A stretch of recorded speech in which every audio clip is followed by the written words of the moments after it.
আজকে আমরা সমাধান করব এবিটি এর SC 92 model number 11 physics page. তো 10টা পেজ তো কমপ্লিট করে দিয়েছি, তোমাদের যতটা দ্রুত সম্ভব করানোর চেষ্টা করছি। তো প্রথমে আমরা শুরু করব সেকশন 2 গ্রুপ বি থেকে।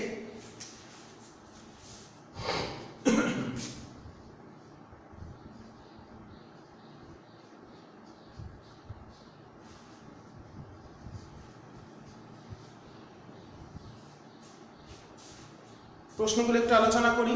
এখানে নিউমেরিক্যাল প্রবলেম কম। দেখাও যে তড়িৎ ক্ষেত্র প্রাবল্য সর্বদা সংযোগ তলের উপর লম্ব হয়, দেখানো হয়ে গেছে। 2 নম্বর হচ্ছে একটি আর রোধকে তার দৈর্ঘ্য টেনে এন গুণ করা হলো, মূল দৈর্ঘ্যের রোধ কত হবে, এন স্কোয়ার আর। এটা দেখিয়ে দিয়েছিলাম, এটা হচ্ছে 1-2 এর কোশ্চেন। তাহলে কোন একটা রোধ আর সমান রো এল বাই এ, দৈর্ঘ্যটাকে টেনে এন গুণ করেছে, দৈর্ঘ্যকে এন গুণ করা হলে ক্ষেত্রফল হবে এন ভাগ। তাহলে নতুন রোধটা কত হবে, আর ড্যাশ যদি হয় তাহলে রোটা এক থাকছে, এলটা হচ্ছে এন এল, এটা হচ্ছে এ বাই এন। এখানে যেহেতু আয়তন স্থির, সেই জন্য দৈর্ঘ্যটা এন গুণ হলে তার প্রস্থচ্ছেদ বা ক্ষেত্রফল এন ভাগ হবে। তাহলে এনটা উপরে গেল, তাহলে n square rho l by a, তাহলে এন স্কোয়ার আর। তাহলে কি বলেছে, একটি তারের রোধ আর, একে টেনে যদি মূল দৈর্ঘ্য এন গুণ করা হয় তাহলে নতুন রোধ কত হবে, এন স্কোয়ার আর। অথবা যেটা দিয়েছে সর্বোচ্চ তড়িৎ প্রবাহ সর্বোচ্চ ক্ষমতা সরবরাহের নীতি। একটি ই তড়িৎচালক বল আর ব্যাসার্ধে আর আভ্যন্তরীণ রোধে বাহ্যিক রোধে যুক্ত করা হলো, সর্বোচ্চ তাপ কখন উৎপন্ন হবে, আর সমান আর। এই প্রমাণটা তোমরা দেখে নেবে, এটা আমি করিয়ে দিয়েছি বা ভিডিও ক্লাস ফলো করবে। তড়িৎ শক্তি তড়িৎ ক্ষমতার সর্বোচ্চ ক্ষমতা সরবরাহের নীতি অনেক কটা পেজেই আগেও ছিল, রিপিট কোশ্চেন। 3 নম্বর প্রশ্নে চলে যাই এবার। 3 নম্বর প্রশ্ন বলেছে একটি প্রবাহ কুণ্ডলী চৌম্বক দ্বিমেরুর মতো আচরণ করে। তো প্রবাহ কুণ্ডলী মানে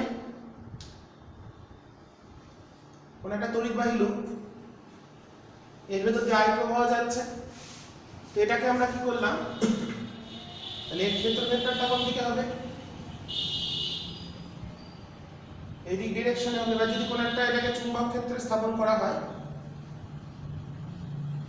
থিটা কোণে, তাহলে এর উপর যে টর্ক কাজ করে সেটা কত হয়, আই এ ক্রস বি। এটাকে আমি লিখছি আই এ ক্রস বি। এবার কোন একটা চুম্বক দ্বিমেরুকে যদি এরকম ভাবে রাখি থিটা কোণে, কোন চুম্বক দ্বিমেরুকে যদি রাখি চুম্বক ক্ষেত্রের সাথে থিটা কোণে, যার এটা হচ্ছে নর্থ পোল, এটা সাউথ পোল, তার ডাইপোল মোমেন্টটা কোন দিকে হবে,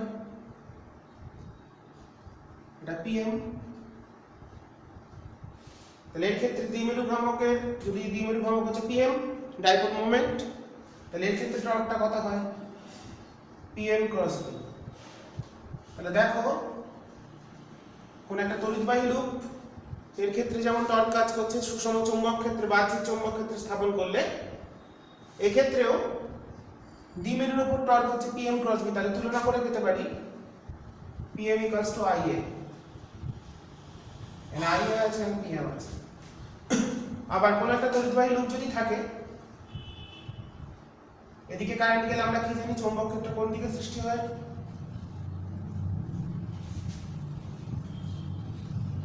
সিমিলারলি কোন একটা দণ্ড চুম্বক থাকলেও তার বলরেখাগুলো নর্থ থেকে শুরু হয়, সাউথে এসে শেষ হয়, মানে এইভাবে, মানে জানো এটা।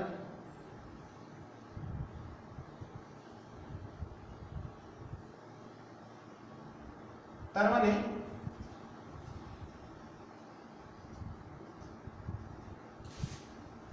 কোন একটা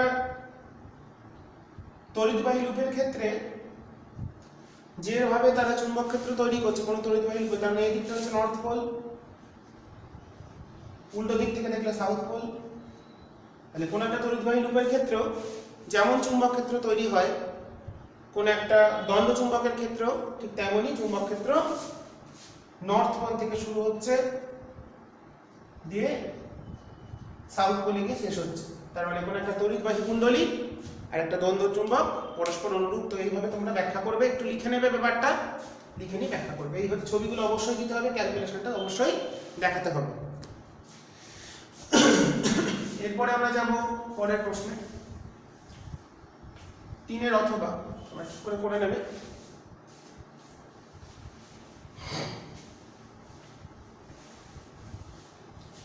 3 অথবা দিয়েছে সাইক্লোট্রন কম্পাঙ্ক কি? আমরা কি জানি, কোন একটা আহিত গতিশীল আধান যখন চুম্বক ক্ষেত্রের সাথে সমকোণে গতিশীল হয় সেই ক্ষেত্রে আধানের সঞ্চার পথ হয় বৃত্তাকার। তো এই নীতিকে কাজে লাগিয়ে সাইক্লোট্রন নামক কণিকা ত্বরক যন্ত্রে, পার্টিকেল অ্যাক্সিলারেটর যন্ত্রে কোন একটা আহিত কণাকে বেগ প্রদান করা হয় এবং সেটা বৃত্তপথে ঘোরে। এটাই সাইক্লোট্রনের নীতি এবং সেই আহিত কণাটির যে কম্পাঙ্ক হয় তাকেই বলে সাইক্লোট্রন কম্পাঙ্ক। এর রাশিমালা নির্ণয় করো। পারবে করতে সাইক্লোট্রন রাশিমালা QB/2πm, যে প্রমাণটা আমরা জানি, আমরা ছোট্ট করে একটু দেখিয়ে দিতে পারি।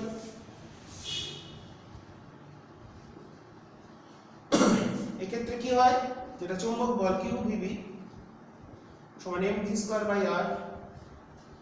তাহলে এখান থেকে আরটা চলে এলো কত, ব্যাসার্ধটা mv/qb, আর কম্পাঙ্ক মানে হচ্ছে 1/t v/2πr।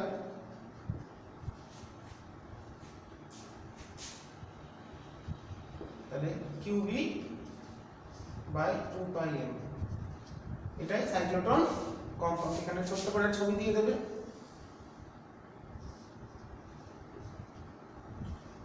চুম্বক ক্ষেত্র ডাউনওয়ার্ড,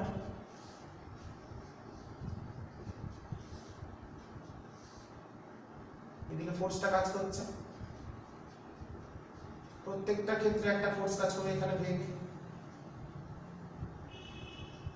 সেই ফোর্সটাই হচ্ছে অভিকেন্দ্র বলের যোগান দেয়। এইভাবে সাইক্লোট্রন কম্পাঙ্কের রাশিমালা আমরা প্রমাণ করতে পারি। 4 নম্বর প্রশ্নে চলে যাই। পরম প্রতিসরাঙ্ক এবং আপেক্ষিক প্রতিসরাঙ্কের সংজ্ঞা দাও। শূন্য মাধ্যমের সাপেক্ষে কোনো মাধ্যমের প্রতিসরাঙ্ককে পরম প্রতিসরাঙ্ক বলে, আর যে কোনো মাধ্যমের সাপেক্ষে প্রথম একটা মাধ্যমের সাপেক্ষে দ্বিতীয় একটা মাধ্যমের প্রতিসরাঙ্ককে বলে আপেক্ষিক প্রতিসরাঙ্ক। যেমন শূন্য মাধ্যমের সাপেক্ষে কাঁচের যে প্রতিসরাঙ্ক মিউ গ্লাস, সেটা হলো কাঁচের পরম প্রতিসরাঙ্ক। শূন্য মাধ্যমের সাপেক্ষে কাঁচ মাধ্যমের যে প্রতিসরাঙ্ক সেটাকে বলা হচ্ছে পরম প্রতিসরাঙ্ক। আর আপেক্ষিক প্রতিসরাঙ্ক মানে কি, ধরো জল থেকে কাঁচের মধ্যে আলো গেল, সেক্ষেত্রে জলের সাপেক্ষে কাঁচ, তাহলে জলের সাপেক্ষে কাঁচের প্রতিসরাঙ্ক আমরা কিভাবে লিখি, mu glass by mu water, এটাকে বলা হচ্ছে আপেক্ষিক। একটি মাধ্যমের সাপেক্ষে শূন্য মাধ্যম ছাড়া অপর যে কোনো মাধ্যমের সাপেক্ষে দ্বিতীয় একটি মাধ্যমের প্রতিসরাঙ্ককে আপেক্ষিক প্রতিসরাঙ্ক বলে, আর শূন্য মাধ্যমের সাপেক্ষে কোনো মাধ্যমের প্রতিসরাঙ্ককে বলা হয় পরম প্রতিসরাঙ্ক। তো দুটো মাধ্যমে সম্পর্ক বলেছে, দুটি মাধ্যমের পরম প্রতিসরাঙ্ক যদি ধরে নিই,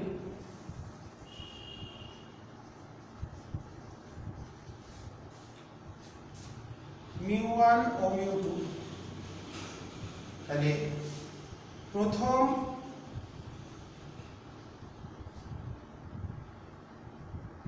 মাধ্যম সাপেক্ষে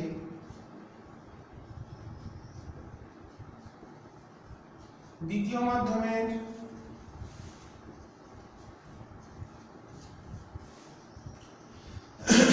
আপেক্ষিক প্রতিসরাঙ্ক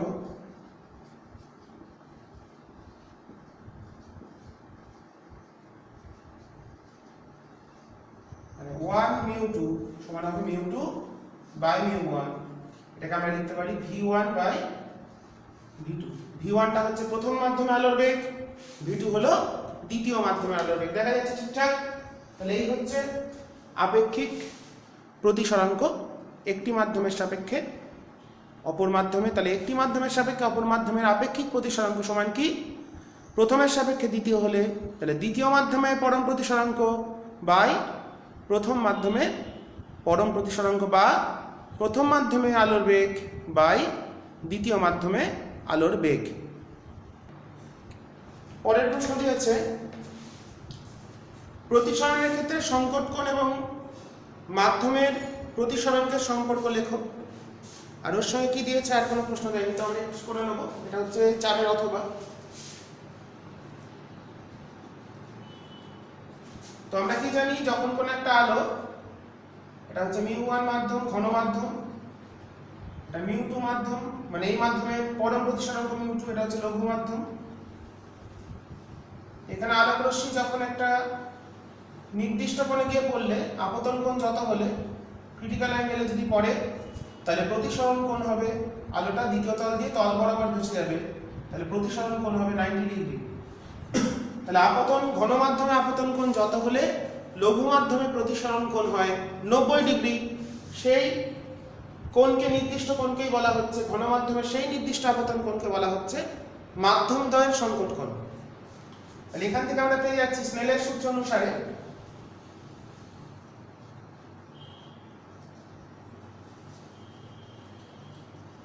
কি লিখতে পারি, তাহলে μ1 sin i, i মানে এখানে থিটা c, সমান μ2 sin r মানে sin 90। তাহলে এখান থেকে sin থিটা c পেয়ে যাচ্ছি μ2 বাই μ1। তাহলে সংকট কোণ থিটা c সমান sin ইনভার্স μ লঘু বাই μ ঘন।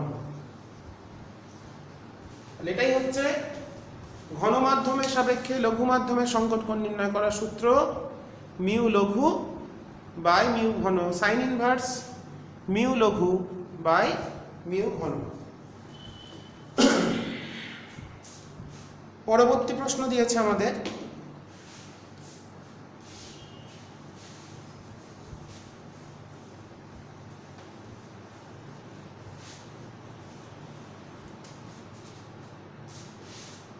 জেনার ডায়োড কি?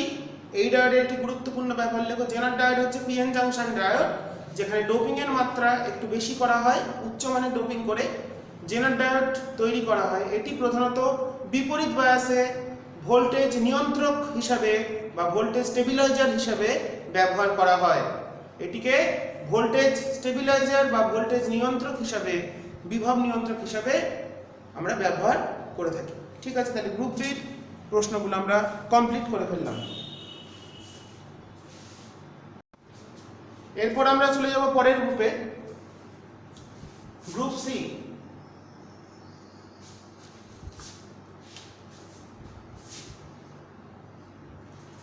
গ্রুপ সিতে প্রথম প্রশ্ন বলেছে 6 নম্বর প্রশ্ন, তড়িৎ ক্ষেত্রে দ্বিমেরুর উপর ক্রিয়াশীল টর্ক নির্ণয় করে পারবে পি ক্রস ই বা পি ই সাইন থিটা। প্রমাণটা করে নেবে। আমি বি এর প্রশ্নটা দেখাচ্ছি। 6 এটা কি প্রমাণ করতে দিয়েছে, টাও সমান পি ক্রস ই। প্রমাণটা দেখালাম না, তোমরা নিজেরা করবে। দ্বিতীয় কোশ্চেন দিয়েছে, এটা তড়িৎ ক্ষেত্র বলে দিয়েছে, ই সমান হচ্ছে 6i cap plus 3j cap plus 4k cap volt meter inverse.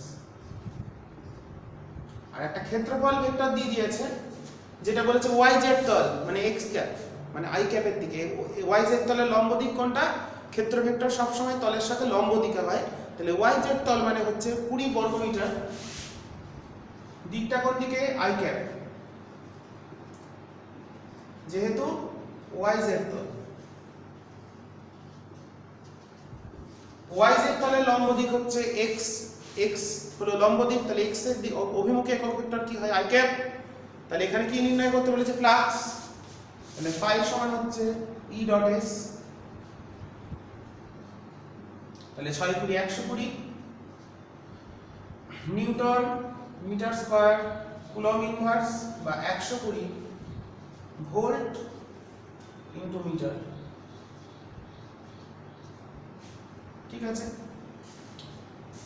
6 বিয়ের অথবা দিয়েছে অভ্রের পরাবৈদ্যুতিক ধ্রুবক 5.4 বলতে কি বোঝো হলে তড়িৎ ভেদ্যতা কত। আচ্ছা, আমরা কি জানি পরাবৈদ্যুতিক ধ্রুবক মানে কি, ধারকের মাধ্যম দ্বয়ের মধ্যবর্তী যে দুটো শূন্য মাধ্যম, দুটো প্লেটের প্লেট দ্বয়ের মধ্যবর্তী স্থানে যদি বায়ুর পরিবর্তে বা শূন্য মাধ্যমের পরিবর্তে অন্য কোনো মাধ্যম দ্বারা প্রতিস্থাপন করা হয় তাহলে ধারকত্ব যত গুণ বৃদ্ধি পায় তাকে তার পরাবৈদ্যুতিক ধ্রুবক বলে। আবার তড়িৎ ভেদ্যতার সাপেক্ষে জানি শূন্য মাধ্যমের তড়িৎ ভেদ্যতার সাপেক্ষে কোনো মাধ্যমের তড়িৎ ভেদ্যতা যত গুণ সেটাই হলো তার পরাবৈদ্যুতিক ধ্রুবক। তাহলে অথবা এ এপসাইলন আর বা কে এর মানটা বলে দিয়েছে 5.4, তাহলে এখান থেকে তার তড়িৎ ভেদ্যতা বার করতে বলেছে। তাহলে এপসাইলনটা কত হয়, এপসাইলন 0 ইনটু এপসাইলন আর মানে 8.85 10 to the power minus 12 into 5.4 coulomb square newton inverse metre to the power minus 2। Coulomb square per newton metre square, এটাই হচ্ছে তড়িৎ ভেদ্যতার একক। Coulomb square newton inverse coulomb square per newton metre square, সেটাকে আমি লিখলাম coulomb square newton inverse metre inverse 2। পরাবিদ্যুতের মেরুবর্তিতা বলতে কি বোঝো আমি আগের দিন বলে দিয়েছি। কোন একটি পরাবৈদ্যুতিক পদার্থকে বাহ্যিক চৌম্বক তড়িৎ ক্ষেত্রে স্থাপন করলে পরাবৈদ্যুতিক পদার্থের যে ধনাত্মক আর ঋণাত্মক আধান কেন্দ্রগুলি আছে সেগুলো পরস্পর থেকে সরে যায়, প্লাস আধান কেন্দ্রটা সরে যায় তড়িৎ ক্ষেত্রের দিকে আর মাইনাস আধান কেন্দ্র সরে যায় তড়িৎ ক্ষেত্রের বিপরীত দিকে। তার ফলে পরাবৈদ্যুতিক পদার্থের মধ্যে একটি আবিষ্ট দ্বিমেরু ভ্রামক সৃষ্টি হয়, আবিষ্ট ডাইপোল মোমেন্ট সৃষ্টি হয়, এটাকেই বলা হচ্ছে পরাবিদ্যুতের মেরুবর্তিতা। আচ্ছা, একটি ধারকের ধারকত্ব কোন কোন বিষয়ের উপর নির্ভর করে একটা জানি আমরা কি, ক্ষেত্রফলের উপর নির্ভর করে, ক্ষেত্রফল বাড়লে বাড়ে। ধারকের পাত দুটির মধ্যবর্তী দূরত্ব বৃদ্ধি করলে কমে ব্যস্তানুপাতিক, আর মাধ্যমের পরাবৈদ্যুতিক ধ্রুবক বৃদ্ধি করলে বৃদ্ধি পায়। তাহলে মাধ্যম পরিবর্তন করলে বাড়বে, ডাইলেকট্রিক মিডিয়াম দিলে বাড়বে, ক্ষেত্রফল বৃদ্ধি করলে বাড়বে, ডিস্টেন্স বৃদ্ধি করলে কমবে। আচ্ছা, একটা অঙ্ক দিয়েছে 7 বি, দুটো ধারক বলে দিয়েছে, দুটো বিভব বলে দিয়ে আহিত করা হলো, যুক্ত করলে সাধারণ বিভব কত হবে। সাধারণ বিভব V সমান কত, C1 V1 plus C2 V2 by C1 plus C2। C1 বলেছে কত 5, V1 বলেছে 16, C2 বলেছে 10, V2 বলেছে 10 বাই 5 যোগ 10 এত ভোল্ট। তোমরা হিসাবটা করে নেবে, 5 16 80, মুখেই করে দিচ্ছি 5 16 80 180 বাই হচ্ছে 15 মানে 12।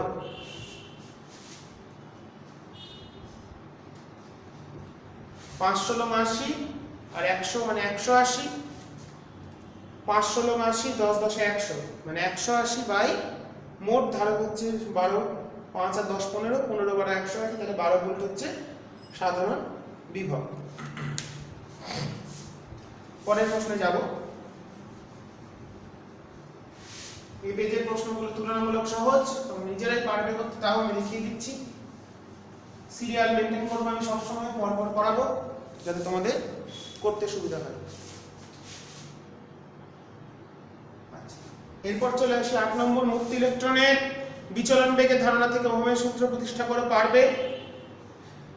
8 বি বলেছে জি রোধের একটি গ্যালভানোমিটারের সমান্তরালে শান্ট যুক্ত করা হলে মূল প্রবাহের শান্ট যোগ করলে শান্টের মধ্যে দিয়ে মূল প্রবাহের 1/n অংশ প্রবাহিত হবে।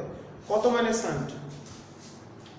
8 বি গ্যালভানোমিটার শান্ট যুক্ত করলাম x, s এর মানটা বার করতে হবে।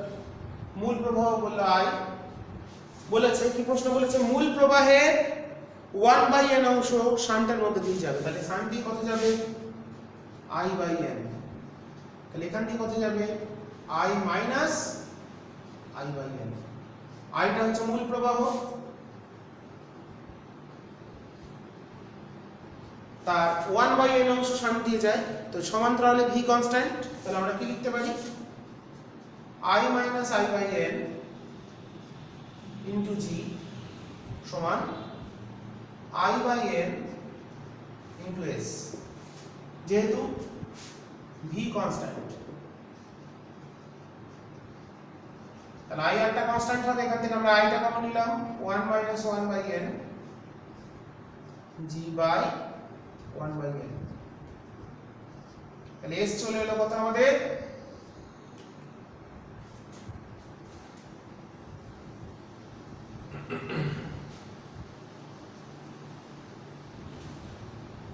আমরা i টা কমন নিয়েছিলাম, i টা কমন নিয়ে কেটে দিয়েছি, তাহলে 1/n দিয়ে ভাগ হচ্ছে, তাহলে 1/n দিয়ে ভাগ করলে হচ্ছে g into n minus 1, এর মানটা 1/n অংশ বলেছে, তাহলে উত্তরটা কত হলো g into n minus 1। এটা বিচ্ছেদ করে দিলেও হবে, এটা আসছে হ্যাঁ ig i into g, তাহলে শান্টের ভিতর দিয়ে মোল প্রবাহের 1/n অংশ যেতে গেলে শান্টের মান হতে হবে g into n minus 1। Calculation একটু দেখে নেবে, আমি তাও দেখিয়ে দিলাম। এখান থেকে v equals to ir, তাহলে এর কারেন্ট কত, i minus i by n into g গ্যালভানোমিটারের রোধ সমান শান্টের প্রবাহ বলেছে মূল প্রবাহের 1/n অংশ যোগ করলে শান্টের মধ্যে দিয়ে মূল প্রবাহের n অংশ প্রবাহিত হবে, তাহলে হলো মূল প্রবাহটা কত i, তাহলে i by n গেল শান্ট দিয়ে, তাহলে এখান থেকে আমরা ভাগ করে পেয়ে গেলাম এটা। আচ্ছা, পরেরটা কি বলেছে, অথবা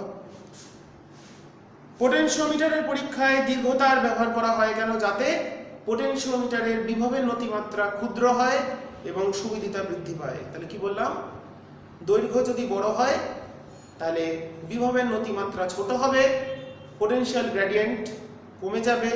পোটেনশিয়াল গ্রেডিয়েন্টের সূত্রটা আমরা কি জানি,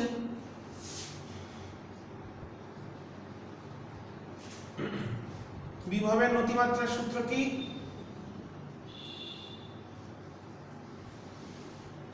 E0 R by L into RS plus R। আরটা হচ্ছে শান্টের রোধ, সরি পোটেনশিওমিটারের রোধ, আর RS টা হচ্ছে শ্রেণী রোধ যেটা সোর্সের সঙ্গে যুক্ত করা থাকে।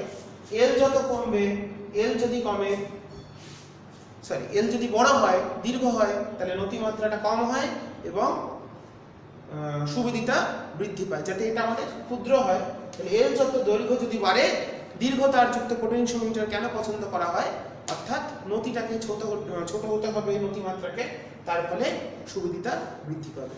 ঠিক আছে, তাহলে নতিমাত্রা L বৃদ্ধি পেলে, L বড় হলে বিভবের নতিমাত্রা ছোট হবে, ফলে সুবিদিতা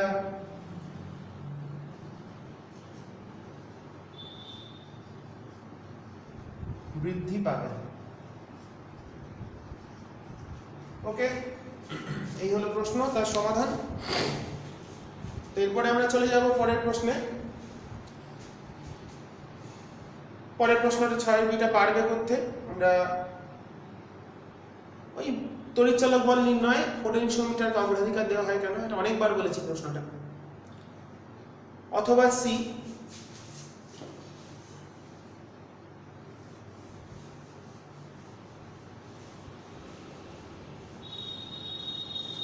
আটের অথবা সি,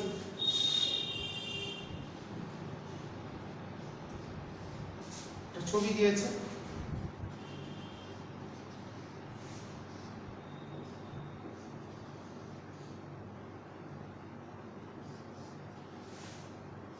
সবগুলো আর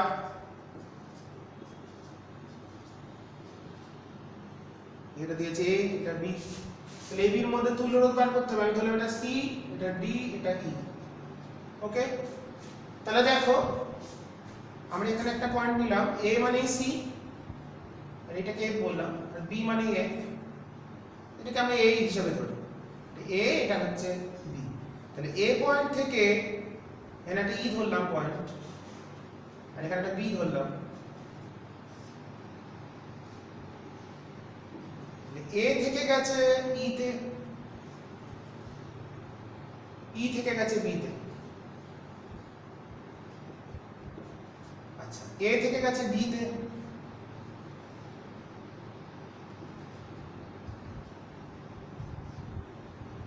বি থেকে গেছে ডি তে, আর ডি থেকে গেছে ই তে। তাহলে দেখো এটা হুইস্টন ব্রিজ চলে এলো, তার মানে কোন রোধটা বাদ চলে যাবে, এটা ব্যালেন্স অবস্থায় আছে, এটা বাদ। তাহলে এরা দুজন শ্রেণী, এরা দুজন শ্রেণী, তাহলে আর এবি কত হবে, এবি তুল্য রোধ হবে এই দুটো শ্রেণী মানে 2r গুণ নিচটা এই দুটো শ্রেণী 2r by 2r plus 2r। তাহলে উত্তরটা চলে আসছে আমাদের। তাহলে এবির মধ্যে তুল্য রোধ চলে এলো 8 ওহম, তাহলে এবির মধ্যে তুল্য রোধের মানটা চলে এলো 8। এরপর দেখি কি আছে।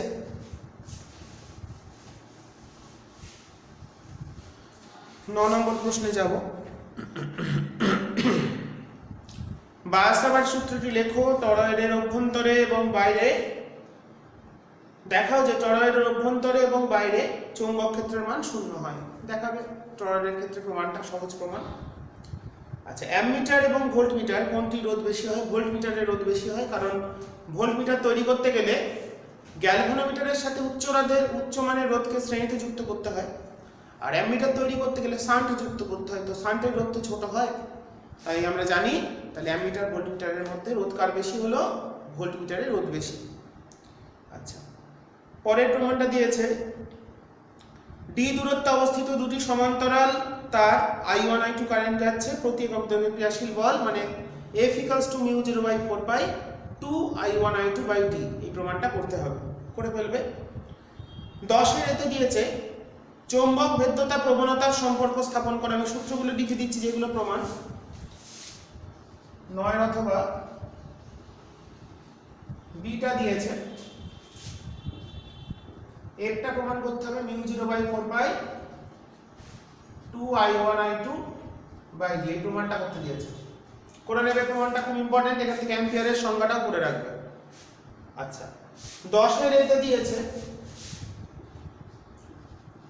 μr = 1 + k, আপেক্ষিক চৌম্বক ভেদ্যতা এবং চৌম্বক প্রবণতা সম্পর্কে স্থাপন করো, করে ফেলবে।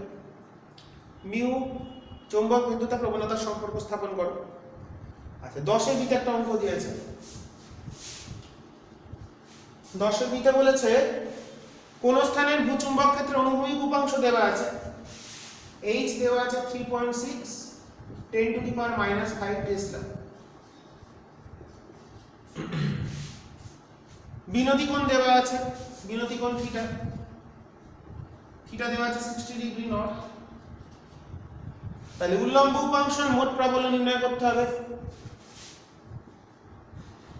উল্লম্ব উপাংশ v = h tan থিটা বসিয়ে দেবে, এটা সূত্র। আর মোট প্রাবল্য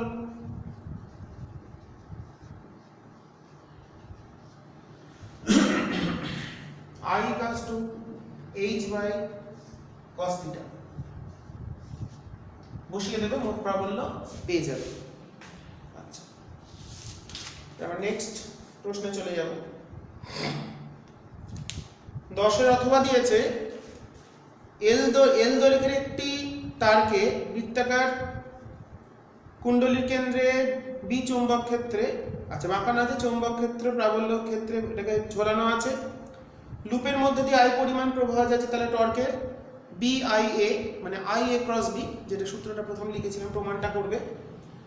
মানে বৃত্তাকার কুণ্ডলীর উপর ক্রিয়াশীল টর্কের রাশিমালা, যেটাকে আমরা বিনা সাইন থিটাও বলি। BIA n পাক বলেনি, এক পাকে, তাহলে nটা 1 হবে। আচ্ছা 1 অ্যাম্পিয়ার প্রবাহমান তড়িৎবাহী কোনো লুপের ক্ষেত্রফল 10 বর্গমিটার হলে ভ্রামক কত? PM = IA। 10 এর অথবা এটা প্রমাণ করতে দিয়েছে, আমি সূত্র লিখে দিচ্ছি। প্রমাণ করতে হবে টাও সমান I A × B, এটা প্রমাণ করবে, এটা প্রমাণ করতে দিয়েছে, এটা ইম্পর্টেন্ট প্রমাণ। বি এরটা কি বলেছে 1 অ্যাম্পিয়ার প্রবাহ বর্গশ্রেণী দিয়েছে, যে ভ্রামক কত পিএম সমান আই এ, আই দিয়েছে 1 আর ক্ষেত্রফল দিয়েছে কত 10 বর্গ মিটার, তাহলে হচ্ছে 10 অ্যাম্পিয়ার মিটার স্কয়ার, তাহলে ভ্রামক হলো 10 অ্যাম্পিয়ার মিটার স্কয়ার। এবার আমরা 11 নম্বর প্রশ্নে যাব।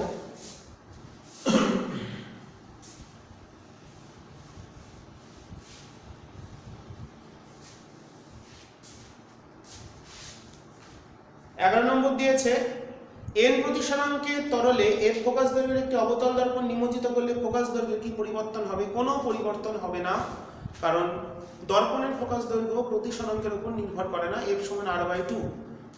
দর্পণের ক্ষেত্রে ফোকাস দৈর্ঘ্য প্রতিসরাঙ্কের উপর নির্ভর করে না, তাই ফোকাস দৈর্ঘ্য একই থাকবে। আচ্ছা, তারপর একটা কি দিয়েছে পার্শ্ব সরণের রাশিমালা, যেটা আপাত সরণ, একটা কালির বিন্দু আছে 11টি,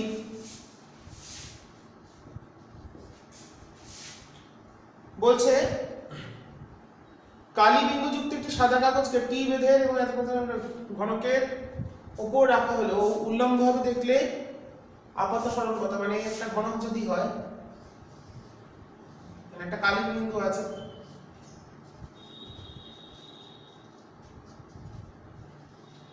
উপর থেকে দেখলে কি মনে হবে?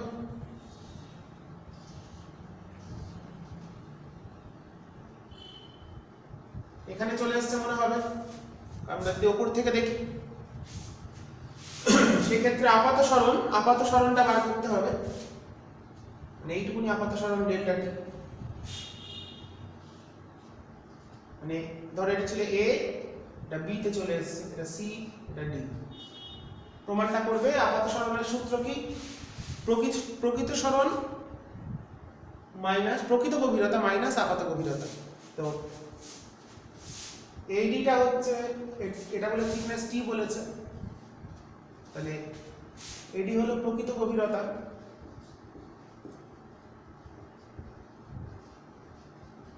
সমান টি, বিডি হলো আপাত গভীরতা,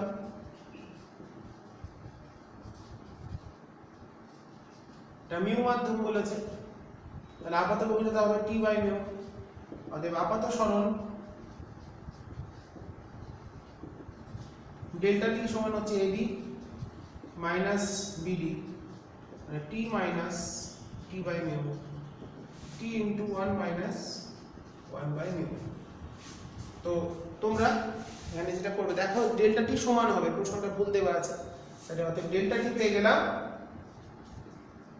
টি ইন্টু 1 মাইনাস 1 বাই মিউ।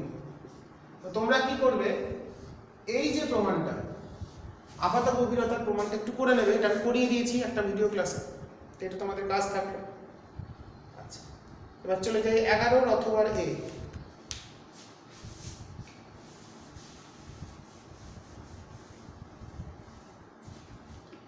11 অথবা এতে বলেছে একটি উত্তল দর্পণে অসৎ বিম্ব তৈরি হয়, আমরা জানি 1/n গুণ আকারের প্রতিবিম্ব গঠিত হলেও দর্পণের ব্যাসার্ধ হতে হলে বস্তুর দূরত্ব কত? তো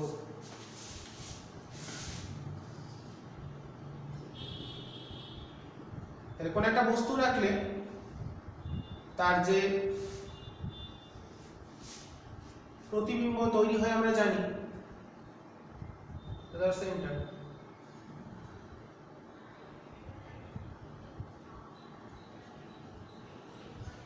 এটা ফোকাস থেকে অবস্থিত হবে, তাহলে এইটা প্রতিবিম্ব, তাহলে এটা হচ্ছে যদি ইউ বলি, তাহলে এটা হচ্ছে ভি, এটা ইউ বলে ওটা হচ্ছে ভি। ভিটা বলেছে কি বস্তুর আকারের 1/n গুণ, তার মানে পি কিউ সমান বলেছে 1/n into capital p Q.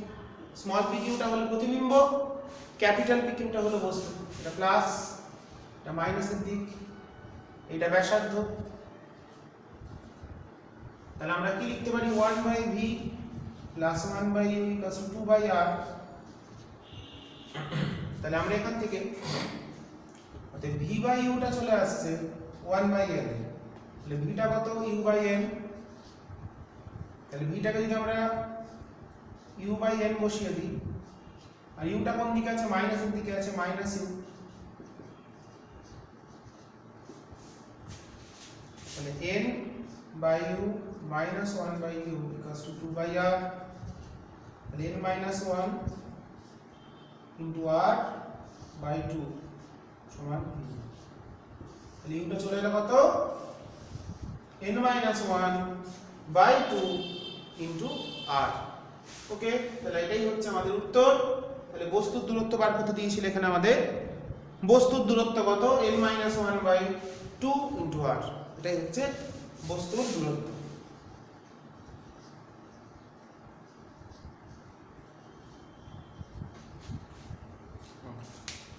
Next আমরা পরের প্রশ্নে যাব, এটা 11 ছিল হচ্ছে কত এ, বিতে কি বলেছে, সমান্তরাল কাঁচ ফলকের ক্ষমতা কত।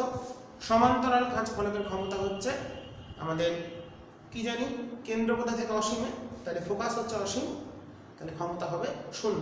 সমান্তরাল কাঁচ ফলকের ক্ষমতা 0 হয়, যেহেতু ফোকাস হচ্ছে অসীম, তাহলে ক্ষমতা মানে হচ্ছে 100 বাই f বা 1 বাই f, তাহলে 0, তাহলে সমান্তরাল কাঁচ ফলকের ক্ষমতা 0। পরের প্রশ্ন বলেছে 12তে বলেছে আলোকীয় যন্ত্রের বিশ্লেষণী ক্ষমতা বলতে কি বোঝো, থিওরি প্রশ্ন পড়ে নেবে। চিত্রসহ হ্রস্ব দৃষ্টির কারণ প্রতিকার মানে হচ্ছে হ্রস্ব দৃষ্টি মানে মায়োপিয়ার ছবি আর প্রতিকার কি করে হয়, অবতল লেন্স ব্যবহার করা হয় জানো, করবে। পরেরটা বলেছে লেন্সের ক্ষমতা বলতে কি বোঝো, আর প্রিজমের ন্যূনতম চ্যুতিকোণের রাশিমালা যেটা mu equals to sine delta m plus a by 2 by sine a by 2, প্রমাণটা আশা করি সবাই পারবে, করে নেবে। সবই থিওরি প্রশ্ন। 13 নম্বরের এতে দিয়েছে আলোর ব্যতিচারের ক্ষেত্রে সুসংগত উৎসের গুরুত্ব কি। আমরা জানি সুসংগত উৎস ছাড়া, সুসংগত উৎস কাকে বলে, যে উৎস থেকে আগত আলোক তরঙ্গগুলির মধ্যে একটি নির্দিষ্ট দশা সম্পর্ক বর্তমান, এই দশা সম্পর্কের উপর ভিত্তি করেই আলোর ব্যতিচার ঘটে। দশা পার্থক্যটা যদি না থাকে বা দশার সম্পর্ক না থাকে, তাহলে আলোর ব্যতিচার কখনোই সৃষ্টি হবে না বা তীব্রতার পরিবর্তন ঘটবে না, এটাই হচ্ছে তার গুরুত্ব।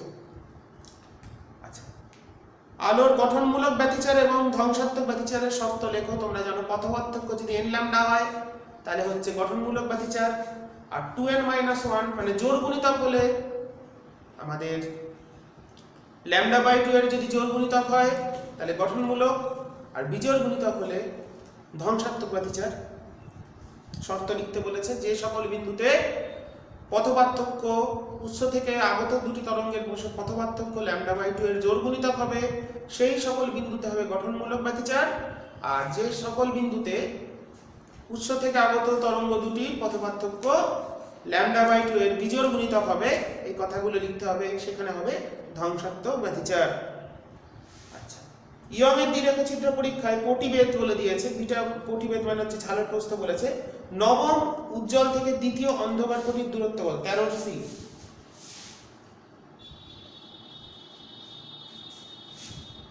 পটিবেদ বলেছে, বিটা বলে দিয়েছে 20 মিলিমিটার, তাহলে নবম উজ্জ্বল থেকে দ্বিতীয় অন্ধকার কোটির দূরত্ব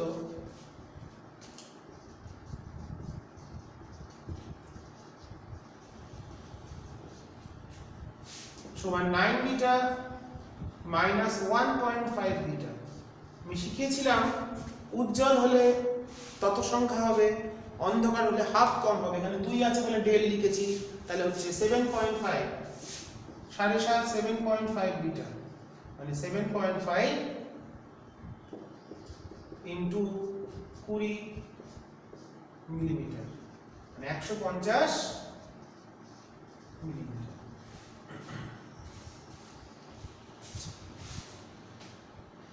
কাঁচের প্রতিসরাঙ্ক দেওয়া আছে সমাবর্তন কোণ, আর প্রতিসরণ কোণের মান নির্ণয় করতে বলেছে, তাহলে খুব সহজ ব্যাপার। 13 অথবা tan IP সমান মিউ, মিউ সমান বলা আছে 1.55, তাহলে IP সমবর্তন কোণ বার করবে, IP সমান tan ইনভার্স 1.55 যেটা বেরোলো, আর প্রতিসরণ কোণ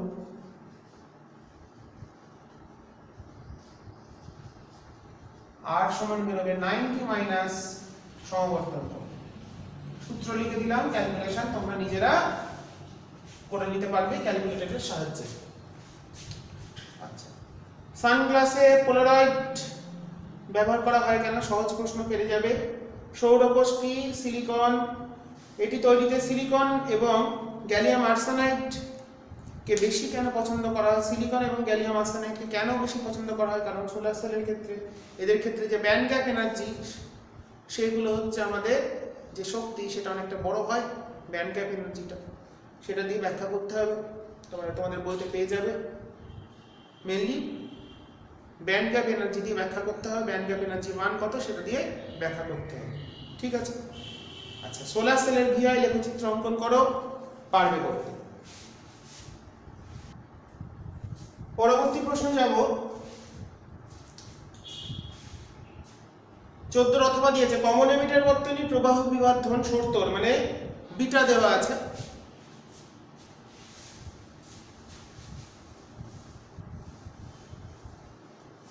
সাধারণ নিঃসারক বর্তনীর প্রবাহ বিবর্ধন দেওয়া আছে 14 অথবা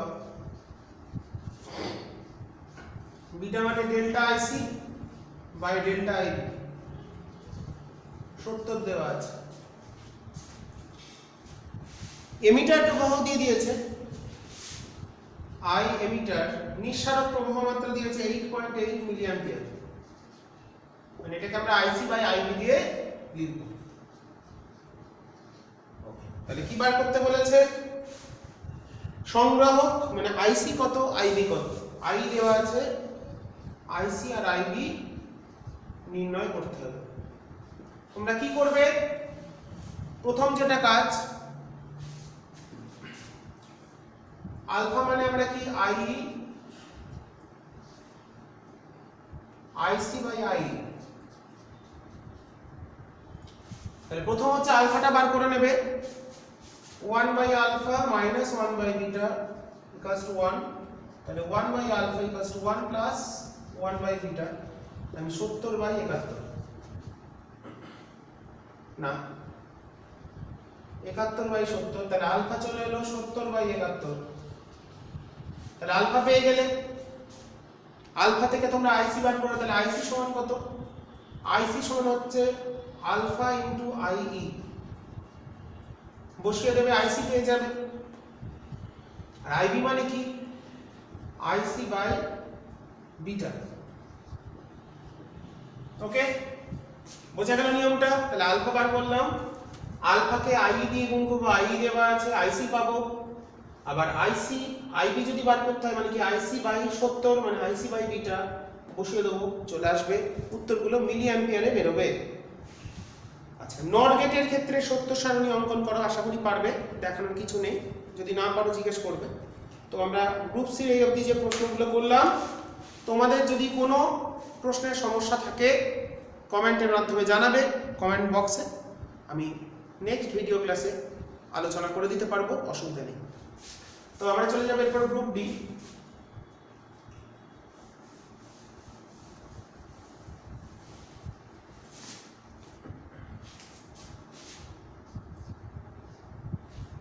গ্রুপ ডি প্রশ্ন দিয়েছে তড়িৎ বর্তনীর ক্ষেত্রে কারশফের সূত্রটি বিবৃত করো, একে উল্লেখ করো। কোন সূত্রটি শক্তি সংরক্ষণ মেনে চলে? আমরা কোনটা জানি? কারশফের দ্বিতীয় সূত্রটি শক্তি সংরক্ষণ নীতি মেনে চলে। তোমরা আমার কারশফের সূত্রের যে ভিডিও ক্লাসটা আছে তোমরা ফলো করতে পারো, পেয়ে যাবে। আচ্ছা, বর্তনী চিত্র সহ পোটেনশিওমিটারের সাহায্যে কিভাবে দুটি কোষের তড়িৎ চলক বলের তুলনা করা হয় একটু দেখিয়ে দিই, এটা 15টি।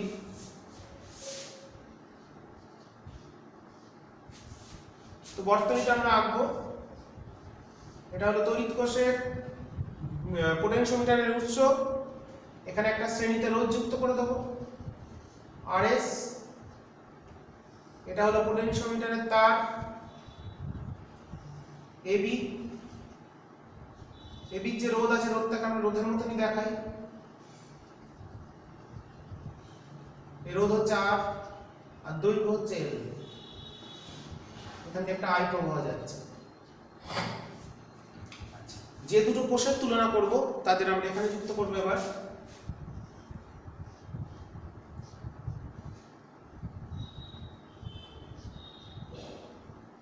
ঠিক আছে, এভাবে যুক্ত করে দেবে। এটা হচ্ছে E1, এটা E2, E1 E2 যুক্ত করবে আর এখানে একটা করে চাবি দেবে K1 K2, এই দুটোকে জুড়ে দেবে, এখানে একটা গ্যালভানোমিটার দেবে। তো এবার আমরা একবার E1 টাকে যুক্ত করব মানে K1 চাবিটা জুড়ে দেবো, তখন K2 টা খোলা থাকবে, আর একবার K2 চাবিটা জুড়ে দেবো, তাহলে K2 যখন খোলা K1 যুক্ত মানে E1 টা বর্তনীতে আছে, তখন আমরা নিষ্পন্দ বিন্দু নির্ণয় করছি। দেখা গেল নিষ্পন্দ বিন্দু পাওয়া গেল L1, C তে পাওয়া গেল C, আর যখন K2 চাবি যুক্ত থাকবে তখন পাওয়া গেল B তে। তাহলে সেই ক্ষেত্রে এই হলো বর্তনী। তাহলে K1 যখন যুক্ত আছে সেই ক্ষেত্রে আমাদের E এর সূত্র কি?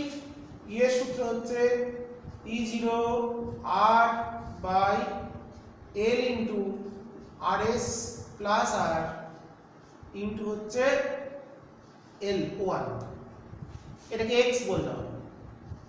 x টা হচ্ছে নিষ্পন্দ বিন্দুর দৈর্ঘ্য, a বিন্দু থেকে নিষ্পন্দ বিন্দুর দৈর্ঘ্যটা হচ্ছে x। তাহলে যখন E1 কে মাপছি, অজানা যখন E1 মানে K1 চাবি যুক্ত থাকলে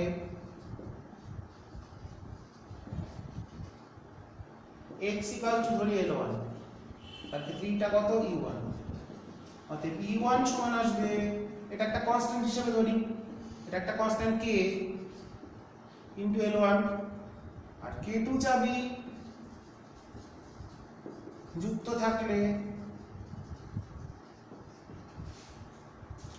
x ধরলাম L2, এইটুকুনি x, এইটা হলো x1, আর এই থেকে এই অবধি হচ্ছে x2, L2 প্রথমটা x1 না L1, মানে C বিন্দু অবধি দৈর্ঘ্যটা L1, A থেকে C L1 আর A থেকে D হচ্ছে। তাহলে প্রথম যখন E1 টা যুক্ত আছে তখন নিষ্পন্দ বিন্দু পেয়েছি C তে, মানে L1 দৈর্ঘ্য পেয়েছি মিটার পোটেনশিওমিটারে, যখন E2 যুক্ত আছে L2 দৈর্ঘ্য পেয়েছি। তাহলে K2 চাবি যুক্ত থাকলে x সমান L2, অতএব সেই ক্ষেত্রে E সমান হচ্ছে E2।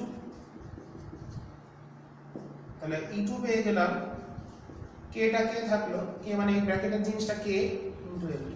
এখান থেকে যদি তুলনা করি E1 বাই E2 সমান আসছে L1 বাই L2। ছবি অনুসারে লেস দ্যান 1, L1 টা ছোট L2 বড়, অতএব E1 গ্রেটার দ্যান E2। তাহলে পোটেনশিওমিটারের সাহায্যে আমরা বুঝতে পারলাম তুলনা করে এই যে দুটো তড়িৎ কোষের মধ্যে তুলনা করছি কোনটা বড় কোনটা ছোট, সেটা আমরা কি করে বুঝে গেলাম? যেটা নিষ্পন্দ বিন্দুর দৈর্ঘ্যটা কম হবে সেটার তড়িৎ চালক বল কম, যেটা নিষ্পন্দ বিন্দুর দৈর্ঘ্য বেশি হবে সেটার তড়িৎ চালক বল বেশি। এইভাবে ছবি এঁকে তোমরা ব্যাখ্যা করে দেবে, যা লিখে দিলাম এরকম করে লিখে দিতে হবে। ঠিক আছে, নেক্সট আমরা পরের প্রশ্নে যাব। বর্তনীটা এভাবে আঁকবে ভালো হবে।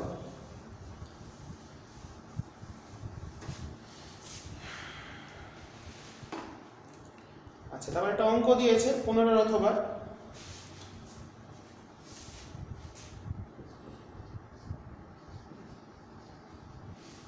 বর্তনীটা আমরা এঁকে নিই 2 ওহম 3 ওহম।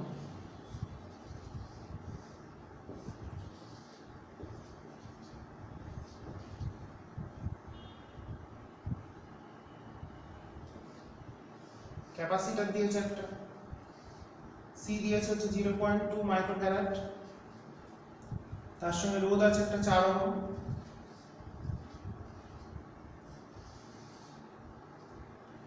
এটা সি, আর এখানে ব্যাটারি দিয়েছে 6 ভোল্ট, আর এখানে একটা রোধ দিয়েছে 2.8 ওহম। কি কি বার করতে বলেছে? ব্যাটারির আভ্যন্তরীণ রোধ নগণ্য সি সমান এত, তড়িৎ কোষের যা এটা কি অঙ্ক, ও 2 ওহম রোধের প্রবাহ মাত্রা নির্ণয় করতে হবে। 2 ওহম কোথায় আছে? এখানে দেখো, ব্যাপারটা বুঝবে। ক্যাপাসিটর যুক্ত থাকলে এই রোধটা আমাদের হিসেবে বাইরে থাকবে, কারণ ডিসি বর্তনীর ক্ষেত্রে ক্যাপাসিটর কাজ করে না, কারণ এটা পুরোপুরি আহিত হয়ে যায়। ঠিক আছে, তাহলে এটা বাদ চলে গেল। তাহলে কি দাঁড়ালো? এরা দুজন সমান্তরাল, তাহলে আলটিমেটলি বর্তনীটা কি দাঁড়ালো? 2 থাকলো, 3 থাকলো,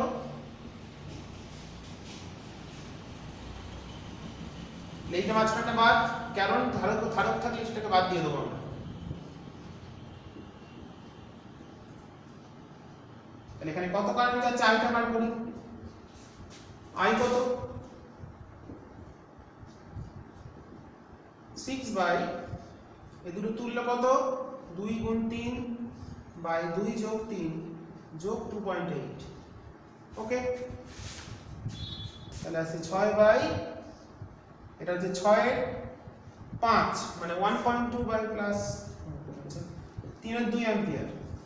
মূল প্রবাহ যাচ্ছে 3 এর 2, তাহলে এখান দিয়ে বললাম 2 ওহমের প্রবাহ I1, অতএব 2 ওহম রোধের কি বার করতে দিয়েছে? প্রবাহ মাত্রা।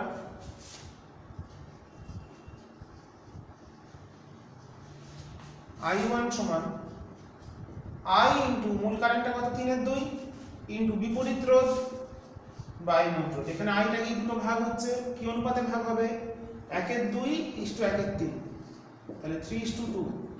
তাহলে 3 এর 5 অংশ যাবে এখান দিয়ে, 2 এর 5 অংশ যাবে এখান দিয়ে, তাই 3 এর 5 দিয়ে গুণ করেছি, তাহলে 9 এর 10 অ্যাম্পিয়ার, তাহলে 0.9 অ্যাম্পিয়ার। তাহলে 0.9 অ্যাম্পিয়ার প্রবাহ যাচ্ছে 2 ওহম রোধের মধ্যে দিয়ে। তো মনে রাখবো, ধারক যদি থাকে ডিসি বর্তনীর ক্ষেত্রে, সেই ধারকের সঙ্গে যে রোধটা যুক্ত থাকবে সেই ব্রাঞ্চটা বাদ চলে যাবে। ওকে, কারণ ডিসি দরজা, ডিসি বর্তনীতে ধারকের দরজা বন্ধ থাকে, এই কথাটা মনে রাখবে। দরজা বন্ধ, দরজা কখন খুলবে? এসি গিয়ে যদি ডাকে সে দরজা খুলে দেবে, এসো কার ভিতরে এসো, ডিসি কে ঢুকতে দেবে না। ডিসি কে ভালোবাসে না, এসি কে ভালোবাসে, পছন্দ করে। এটা হয়ে গেল। আমরা পরের প্রশ্নে যাব। একটি তড়িৎ কোষের তড়িৎচালক বল দিয়েছে, এর সঙ্গে 10 ওহম রোধকে যুক্ত করলে তড়িৎ কোষের পাত দুটির মধ্যে বৃহৎ পার্থক্য এত হয়, আভ্যন্তরীণ রোধ নষ্ট ভোল্ট কত? এটা খুব সহজ অঙ্ক, পারবে করতে। রোধের উষ্ণতা গুণাঙ্ক কাকে বলে? তাও দেখিয়ে দিই, 10 অতবার কি?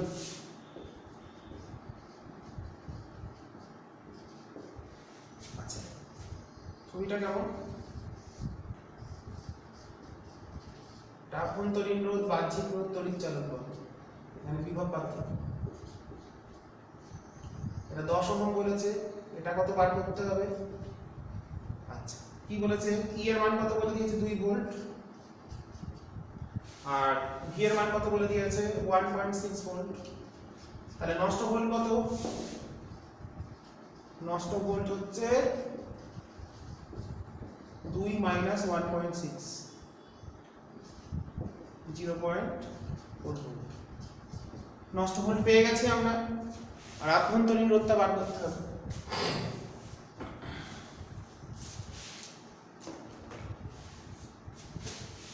তাহলে ভি সমান, তাহলে আইটা কত? আই মানে হচ্ছে ভি বাই আর, ভি হচ্ছে 1.6 বাই হচ্ছে 10 মানে 0.16 অ্যাম্পিয়ার। অতএব স্মল আর হচ্ছে 0.4।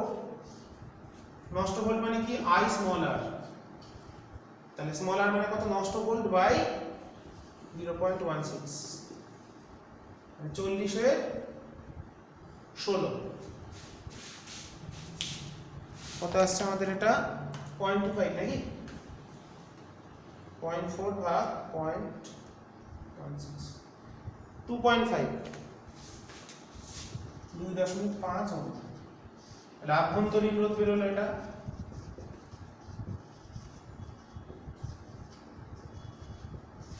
আর আভ্যন্তরীণ রোধ পেয়ে গেলাম, আর নষ্ট ভোল্টের মান 0.4 ভোল্ট পেয়ে গেলাম। পরে কি কোশ্চেন আছে দেখবো, সবই বেশিরভাগই থিওরি প্রশ্নই বেশি দেখতে পাচ্ছি। আচ্ছা 16তে দিয়েছে হচ্ছে তুল্য ফোকাস দূরত্ব 1/f এর প্রমাণটা করবে। তারপর একটাও সহজ প্রমাণ লেন্স সংক্রান্ত সমস্যার মধ্যে পেয়ে যাবে আমার ভিডিও ক্লাসে, লেন্সের যে প্রমাণগুলো আছে দেখে নেবে, পেয়ে যাবে। আচ্ছা 16 অথবা সংকট কোণ দেওয়া আছে, সমাবর্তন কোণ বার করতে হবে, বহুবার দেখিয়েছি, আমি আবার দেখাচ্ছি।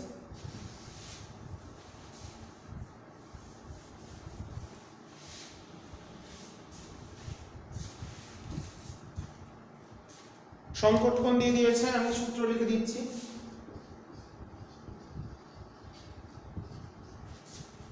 tan IP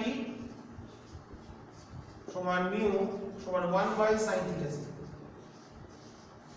এখানে θc দেওয়া আছে, সংকট কোণ দেওয়া আছে 30 ডিগ্রি, সংকট কোণ দেওয়া আছে, এখান থেকে IP টা বার করব, করে নেবে এটা। শব্দ তরঙ্গ সমবর্তিত হয় না কেন? শব্দ তরঙ্গ অনুদৈর্ঘ্য, তাই সমবর্তিত হয় না। সমাবর্তন তল কাকে বলে? সমবর্তিত আলোগুলি যে তলে কম্পিত হয়, যে তলের লম্ব দিকে কম্পিত হয় তাকে বলে সমাবর্তন। সমাবর্তিত যে আলোগুলো আসছে সেগুলো যে তলে কম্পিত হবে, যে তলে লম্ব দিকে কম্পিত হবে, যে তলের সাথে লম্বভাবে কম্পিত হবে তাকে বলে সমবর্তন তল। মানে যদি আমরা একটা ছবি আঁকি, এই ধরো এখান থেকে এটা অপটিক অ্যাক্সিস, এখান থেকে সমবর্তিত আলোগুলো বেরিয়ে আসছে, তাহলে এর সাথে যে লম্ব যে তলটা আমরা আঁকতে পারি, মানে এই তলটা নয়, যে তলে আছে সমবর্তিত আলোগুলো, তাহলে আমাদের সমবর্তন তল হচ্ছে এইটা, মার্ক করাটা হচ্ছে সমবর্তন তল। তাহলে সমবর্তিত আলোগুলির যে তলে লম্ব দিকে কম্পিত হয় তাকে সমবর্তন তল বা প্লেন অফ পোলারাইজেশন বলে। আর সমবর্তিত আলোগুলি যে তলে কম্পিত হয়, মানে এই যে তলটা, তাকে বলা হচ্ছে প্লেন অফ ভাইব্রেশন বা কম্পন তল। দেখে নেবে, নবীক্ষণ যন্ত্রের অভিলক্ষের ব্যাসকে দ্বিগুণ করা হলে, অভিলক্ষের ব্যাসকে দ্বিগুণ করা হলে নবীক্ষণ যন্ত্রের ক্ষমতা কিভাবে পরিবর্তিত হবে? নবীক্ষণ যন্ত্রের যদি ব্যাস যদি বেড়ে যায় তাহলে ফোকাস দৈর্ঘ্য বৃদ্ধি পাবে, ফোকাস দৈর্ঘ্য দ্বিগুণ হয়ে যাবে। তার মানে আমাদের FO/FE কার বলেছে? অভিলক্ষ্য, অবজেক্টিভ দ্বিগুণ হয়ে যাবে। ঠিক আছে, অবজেক্টিভের ব্যাস যদি দ্বিগুণ করি তাহলে বিশ্লেষণী ক্ষমতাও যন্ত্রের বেড়ে যাবে। ও বিশ্লেষণী ক্ষমতা বলেছে, আমাদের বিবর্ধন ক্ষমতা তো বলেনি, ম্যাগনিফাইং পাওয়ার বলে। বিশ্লেষণী ক্ষমতা আমাদের কি আছে সেখানে দেখো, কোনো ফোকাস দৈর্ঘ্যের রাশিমালা নেই, ডি আছে, ডি এর সমানুপাতিক তো, হ্যাঁ বাড়বে, আর ল্যামডার ব্যস্তানুপাতিক। ঠিক আছে, সূত্রটা দেখে নে, পারবে করতে। 17 বলেছে পূর্ণ তরঙ্গ একমুখীকরণ বর্তনী, দেখিয়ে দিয়েছে আগেই বা দেখে নেবে। ট্রানজিস্টরের ভূমিকে পাতলা কেন এবং হালকা ডোপিং করা হয় কেন, বহুবার বলেছি। কোন তাপমাত্রায় অর্ধপরিবাহী পুরোপুরি অন্তরকের মতন কাজ করে? পরম শূন্য উষ্ণতায় বা অ্যাবসলিউট জিরো টেম্পারেচারে।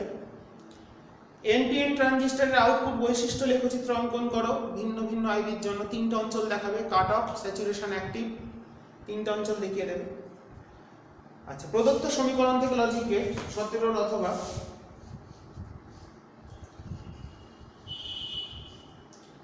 ওয়াইটা দিয়ে দিয়েছে A और B C bar plus A, এটা আমাদের আঁকতে হবে। লজিক গেটটা কেমন দেখতে হবে সেটা আমাদের আঁকতে হবে। লজিক বর্তনী অঙ্কন করো, গেট সাহায্যে বর্তনী দেখো। তাহলে প্রথমে দুটো আমরা 3টে ইনপুট নিচ্ছি, A B C, এটা A, এটা B, এটা C, 3টেই আছে। তাহলে A और B হয়েছে প্রথমে, তাহলে এই দুটো যাবে একটা অর গেটে, এটা অর গেট হলো, তাহলে এটা হলো A और B। তার সঙ্গে গুণ হচ্ছে C বার, তাহলে এখানে একটা নট গেট দিলাম। এই দুটো গুণ, তার মানে এখানে একটা এন্ড যাবে।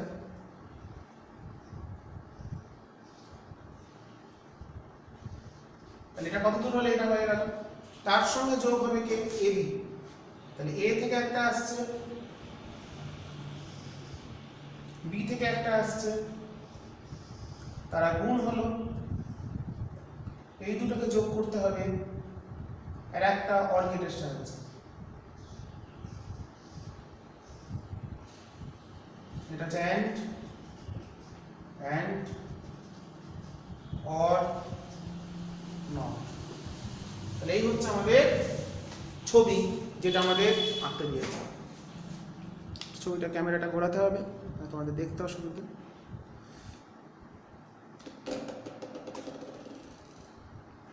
তাহলে এই ছবিটা এইভাবে, তাহলে দুটো অর গেট গেল, যোগ হলো আর একটা নট হয়ে যাচ্ছে, তার সঙ্গে গুণ করার জন্য অ্যান্ড গেট দিলাম, সেখান থেকে যেটা আউটপুট বেরোলো সেটা এবির সঙ্গে যোগ হবে। তাহলে এবি মানে হচ্ছে অ্যান্ড গেটে এ আর বি কে অ্যান্ড গেটে পাঠালাম, তাহলে এ অ্যান্ড বি বেরোলো, দুটোকে যোগ করছি অর গেটের সাহায্যে। এই হচ্ছে আমাদের ছবি। এরপর আমরা সমাধান করব এমসিকিউ গুলো। এমসিকিউ গুলো একটু করিয়ে দিই।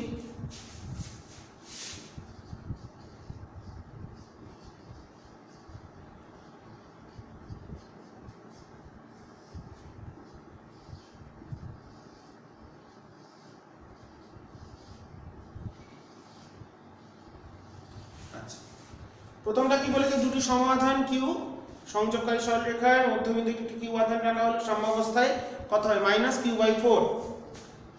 একটা বি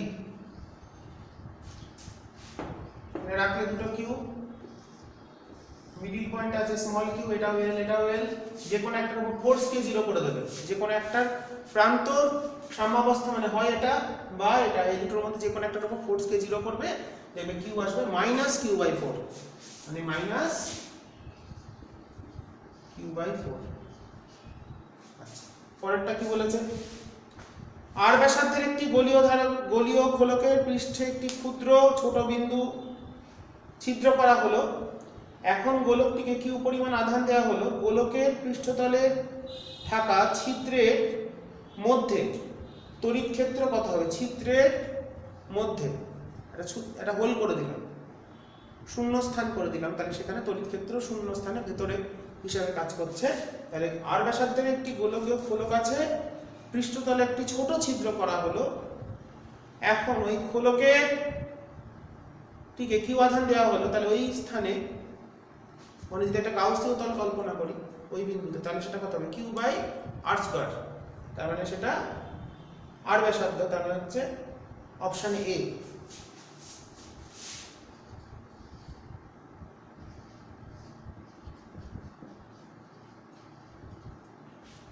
আচ্ছা, তারপরটা কি বলেছে? কিউ আধান ও সি ধারকত্বে 64টি গোলক মিলিত হলো। আধান আর ধারকত্ব কত হবে? আধান হবে 64 কিউ আর ধারকত্ব হবে হচ্ছে সি সমান হবে n⁻1/3 ইনটু স্মল সি। তাহলে 64⁻1/3 ইনটু স্মল সি, 64 মানে 4, মানে 64 আর কিউ আর হচ্ছে 4c, মানে অপশন ডি 64 কিউ আচ্ছা 4c। আচ্ছা, হয়ে গেল 3। 4 কোশ্চেনে যাব। একটি তড়িৎ বর্তনীতে ই তড়িৎচালক বল এবং দুটো কোষ আছে যাদের আভ্যন্তরীণ রোধ হচ্ছে R1 R2। প্রথম কোষের আচ্ছা দুটো কোষ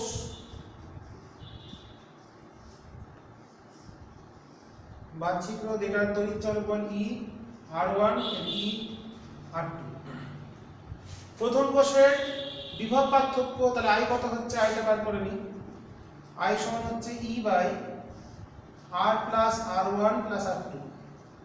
তাহলে প্রথম কোষের বিভব পার্থক্য 0, তাহলে ভি সমান হচ্ছে E minus IR1 equals to 0।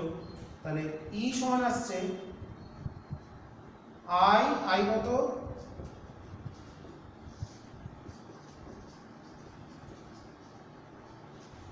তাহলে এখান থেকে আমরা পেয়ে গেলাম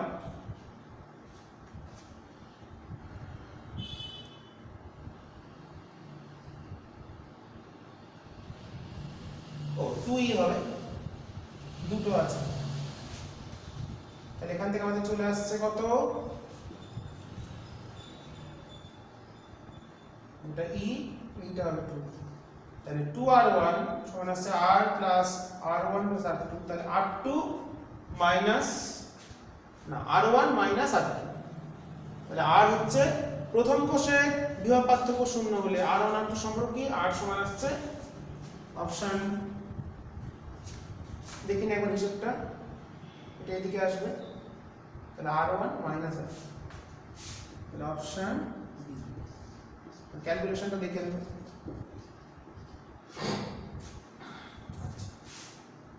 পরেরটা দিয়েছে কি, ক্ষমতা দিয়ে দিয়েছে 140, রোধের অনুপাত কত, r প্রপোর্শনাল টু 1/p, তাহলে কত হবে 40/100, মানে 2/5, 2:5, অপশন এ। প্রথমটা বলেছিল 100 আর 40, তাহলে রোধের অনুপাত হবে 40:100, মানে 2/5। ছয়টা কি বলেছে, একটি বৃত্তাকার বৃত্তের ব্যাসার্ধ r, সেটিকে স্থির I প্রবাহ দেওয়া হলো, তারটি চুম্বক ক্ষেত্র, তারটিতে বি চুম্বক ক্ষেত্র রাখা হলো। আচ্ছা, এমন ভাবে রাখা হলো যাতে বি এর অভিমুখ চুম্বক ক্ষেত্রের বৃত্তাকার তারটির তলের উপর লম্ব হয়, তলের সাথে লম্ব। আচ্ছা, তাহলে তারের উপর ক্রিয়াশীল বলের মান পাবো। তাহলে কেমন বলছে ছবিটি একটু আঁকবো আমরা, ভালো দিয়েছে এমসিকিউ গুলো।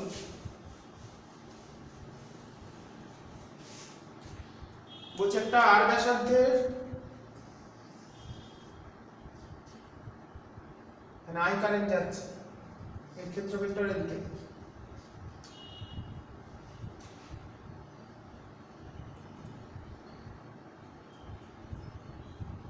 চুম্বক ক্ষেত্রটাও বলেছে এদিকে,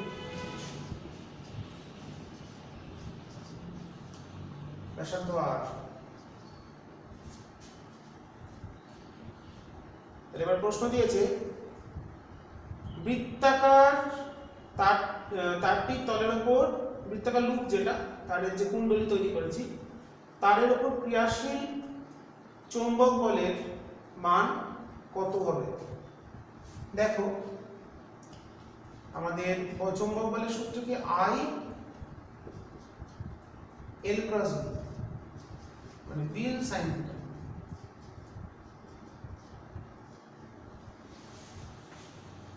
BIL সাইন থিটা।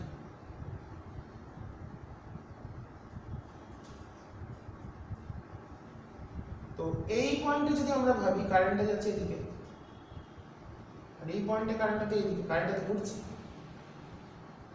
চুম্বক ক্ষেত্রটা এদিকে যাচ্ছে, তাহলে এখানে ফোর্সটা হচ্ছে দেখো L ক্রস B, এই এদিকে। আবার ঠিক এর উল্টো দিকে যদি ভাবি, কারেন্ট এদিকে, L ক্রস B, তাহলে এদিকে। তাহলে এই যে দুটো ফোর্স, ইলেকট্রিক ফোর্স, তাহলে কত হচ্ছে 0 সি, 6টা হচ্ছে সি 0। IL ক্রস B, দুটো পয়েন্ট আমরা যদি দেখি, যে কোনো দুটো পয়েন্টে যদি কল্পনা করি যে দুটো বিপরীত প্রান্তে সবসময় বলের মানটা শূন্যই আসবে। আচ্ছা, তারপর চলে আসি 7 এমসিকিউ। একটি ইস্পাতের চুম্বক ভ্রামক m, এটাকে বৃত্তাকার অর্ধবৃত্তাকারে বাঁকানো হলো 2m/π।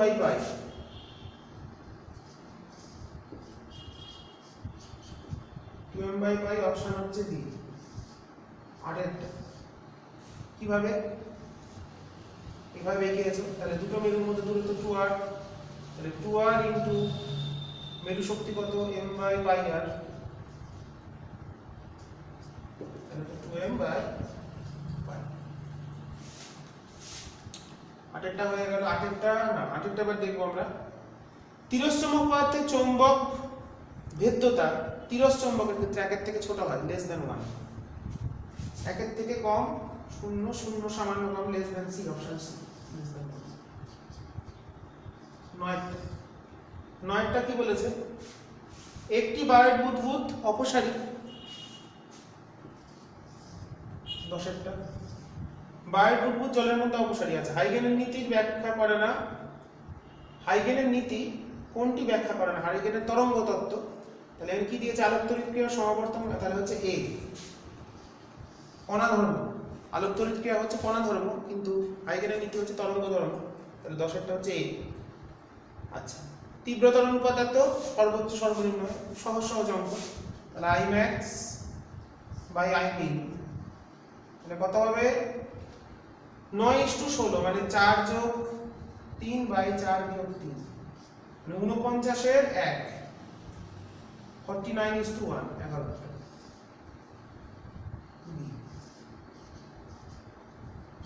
root i1 plus root i2 whole square by root i1 minus root i2 whole square বসিয়ে দিলে আসছে 49:1। তোমার যদি অন্য কোনো উত্তর আসে অবশ্যই বলবে, হিসাব করতে আমার ভুল হতেই পারে, তাও আমি দেখিয়ে দিচ্ছি।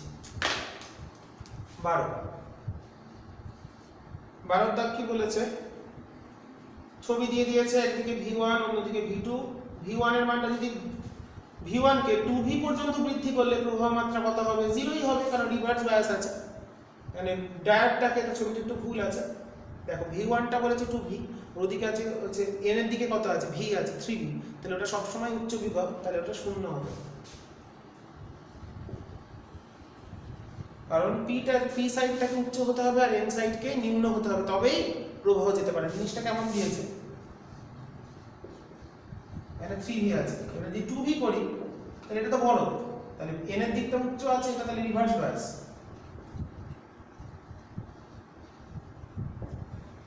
রিভার্স বায়াস আছে, তাহলে রিভার্স বায়াসে কোনো কারেন্ট যায় না, তাহলে প্রবাহ মাত্রা 0ই হবে। আচ্ছা, ট্রানজিস্টরের বিটা দেওয়া আছে, আলফা কত? তাহলে 1 বাই আলফা সমান 1 প্লাস 1 বাই বিটা দিয়েছে 100, তাহলে আলফা চলে আসছে আমাদের 100 বাই 101। হিসাব করে নেবে কোনটা আসছে? 0.99 আসবে, কারণ 100 কে 101 দিয়ে ভাগ করছি, একের থেকে ছোটই আসবে, অপশন এ, তাহলে এ হলো। আর 14 নম্বরটা কি? Last MCQ. লাস্ট এমসিকিউ কি বলেছে? 13 কে বাইনারিতে কনভার্ট করবে। 13 লিখেই 6 দুগুণে 12 1, 3 দুগুণে 6 0, 2 1 কে 2 1, তাহলে 1 1 0 1, 1 1 0 1, অপশন এ। ঠিক আছে, এমসিকিউ গুলো করিয়ে দিলাম। এসিকিউ গুলো তোমরা একটু চেষ্টা করবে, না পারলে আমাকে বলবে, আমি অবশ্যই বলে দেবো। ঠিক আছে, আজকে আলোচনা এখানে শেষ করলাম। আমরা 11খানা পেজ কমপ্লিট করে ফেলেছি। যদি কোনো প্রশ্নে কোনো ডাউট থাকে আমাকে বলবে কমেন্টের মাধ্যমে, আমি আলোচনা করে দেওয়ার চেষ্টা করব পরবর্তী দিনের ভিডিও ক্লাসে। আজকে এখানেই শেষ করলাম।